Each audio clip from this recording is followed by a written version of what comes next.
Robot सास। शहर में रिश्तों की कमी और अपनों के प्यार की कमी लगभग हर घर में है। किसी को अकेलापन अच्छा लगता है तो किसी को ये काटने दौड़ता है। देखो राधा, तुम भले ही गांव की हो, लेकिन यहाँ शहर में सभी को साथ लाकर रखना पॉसिबल नहीं है। हाँ, लेकिन प्लीज किसी को तो बोलो हम लोगों के साथ रहें। तुम सारा दिन ऑफिस और मैं घर पर पकती रहती हूँ। अरे तो किसी सहेली को बुला लिया करो, बातें कर लिया करो। किसको बुलाऊं? कब तक बुलाऊं? तुम सासू माँ को बोलो ना आकर यहाँ रहे। ठीक है, बात करता हूँ मैं उससे। रवि ऑफिस चला जाता है और अपने दोस्त से कहता है, यार बीवी ने माँ को शहर बुलाने की जिद कर रखी है। अब सोच रहा हूँ कि ऑफिस से दूर जाकर कहीं कोई घर ले लो किराए में। अब 2 कमरे का मकान तो पास में महंगा ही पड़ेगा ना। पर यार गांव की लड़कियों को शहर शादी करके लाओ तो यही दिक्कत होती है। वो लोग समझ ही नहीं पाती कि शहर की जिंदगी कितनी मुश्किल है। सबकी अपनी अपनी परेशानी है। अब मेरी वाली को देख लो, वहाँ के ऑपरेशन के लिए 2 हफ्तों के लिए लेकर आया था। बीवी ने तो इतना हंगामा किया कि माँ को 1 हफ्ते में ही वापस भेजना पड़ गया। सोच रहा हूँ कि माँ को फोन करूँ और कहूँ कि आ जाओ। क्या पता सास की चिक चिक सुनकर वो भी माँ को गांव भेज दे। आखिर औरतें तो औरतें ही होती है ना। किसे सास के साथ रहना पसंद होगा। बात आई गई हो जाती है। राधा रवि के पीछे एक बार फिर पड़ जाती है। वो 210 वाली है ना? हाँ, क्यों, क्या हो गया उसे? उसकी सास कल आने वाली है। बड़ी खुश थी कि वो अब दिन भर बच्चे को सास के पास रखकर घुमा फिरा करेगी। लेकिन हमारी तो किस्मत ही फूटी है। हमारी सास कब आएगी कि ये सुख हम भी ले सके। देखो, मैं माँ से बात कर लेता हूँ, लेकिन माँ हमेशा के लिए कैसे आएगी? कोई और तरकीब सोचो ना। एक काम करो ना, मुझे गांव छोड़ दो, मैं चली जाती हूँ। कम से कम सास का सुख तो देख लूंगी। लेकिन ऐसा कहाँ हुआ कि कोई सास बहू एक साथ सुख से रहे। रवि तो जानता था सब, लेकिन करता क्या। पर कहते हैं ना, पति का दिमाग है, चलेगा तो सही। एक आइडिया आया है।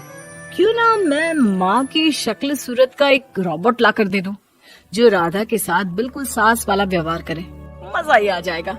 न माँ को लाने की झंझट, न सास बहू की किचकिच। रात को स्विच ऑफ करके अलमारी में पैक। बस फिर क्या था। अगले दिन जैसे ही घर की घंटी बजती है और राधा दरवाजा खोलती है, साथ में खड़ा होता है रवि और साथ में होती है रवि की माँ यानी कि राधा की सास। माँ जी, मुझे तो मेरी आंख पर विश्वास नहीं हो रहा।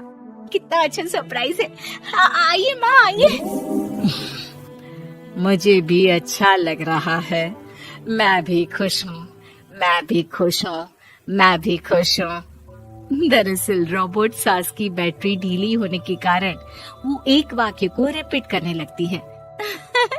माँ जी इतनी खुश है कि बार बार दोहराए जा रही हैं कि खुश है, खुश है। मैं अभी पानी लाती हूँ। राधा पानी लाने जाती है कि पीछे से रवि सास की बैटरी टाइट कर देता है और ऑर्डर का प्रोग्रामिंग ऑन कर देता है। पानी लाओ, चाय लाओ, खाना लाओ, मेरे बाल झाड़ो, मेरे कपड़े धो, मेरी चप्पल कहाँ है, लेकर आओ। अरे ठीक है माँ जी, सब ला रही हूँ। मैं जानती हूँ रवि आपको प्रोग्रामिंग करके लाया ना कि आप मुझे तंग कर दे और मैं आपको जाने को बोल दूँ। नहीं माँ जी, इस बार मैंने भी कमर कस रखी है। अरे प्रोग्रामिंग कैसी लैंग्वेज यूज कर रही हो? माँ का रोबोट थोड़ी ना है जो मैं प्रोग्रामिंग करूँगा। अरे मजाक कर रही हूँ। माँ तो माँ होती है, मैं जानती हूँ। राधा सास के साथ खुश रहती है। वो उनके साथ बातें करती, घूमने जाती और आसपास के लोगों से मिलवाती। लेकिन एक दिन, अरे कभी तुम लोगों को लड़के नहीं देखा। इतनी तो तू मैं माँ बेटी में भी हो जाती है, लेकिन तेरी सास तो बिल्कुल ताना नहीं देती। हाँ ये तो है, ताना तो नहीं देती लेकिन ऑर्डर बड़े बड़े देती है। अरे ना मानना, 2-4 ऑर्डर अपने आप ठीक हो जाएंगी, तभी दिखेगा असली रंग। कौन सा तेरे बुलाने पर आई है, बेटे के बोलने पर आई होगी बुढ़िया। बात तो सही है, लेकिन यार कोई बात नहीं ना, सास लड़ाई करे भी तो कोई परेशानी नहीं है। कितना ख्याल भी तो रखती है। ये तो है, लेकिन तेरी सास तो बिल्कुल नहीं लड़ती, ये कैसे? खैर मुझे क्या। पड़ोसन तो चली जाती है, लेकिन राधा के मन में सवाल छोड़ जाती है कि ये सास है भी कि नहीं। रात में राधा रवि से कहती है, मैं ना माँ जी के पैर दबा कर आती हूँ। अरे लेकिन वो तो मैंने अलग कर दिया है। क्या क्या कैसे कहा? नहीं, मेरा मतलब कहाँ कभी माँ का पैर गांव में रहा करता था, तो मैंने काट कर मतलब माँ को शहर ले आया ना। Okay okay. रवि चैन की सांस लेता है कि चलो कुछ तो बहाना मिला, लेकिन कब तक। रवि रोज माँ के पैर दबाने के बहाने रॉबर्ट को कमरे में ले आता और डिसमेंटल करके रख देता। एक रोज, मैं आज माँ जी की कोई बात नहीं मानूंगी, देखती हूँ कैसे नहीं लड़ती। अरे ऐसी भी सास किस काम की जो खटर पटर ना करे। सास का डिमांड मोड ऑन होता है। खाना दे दो, पानी दे दो, नाश्ता चाहिए। लाई माँ जी। मैं ना देने वाली खाना पानी। लेकिन समय बीतता जाता है। दोपहर और फिर शाम और फिर रात।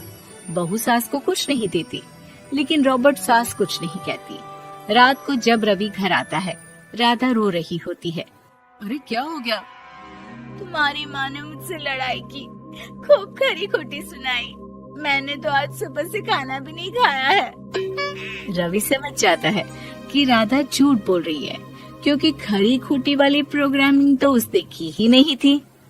मैं माँ से बात करता हूँ, तुम परेशान मत हो। रवि रॉबर्ट माँ को लेकर कमरे में चला जाता है।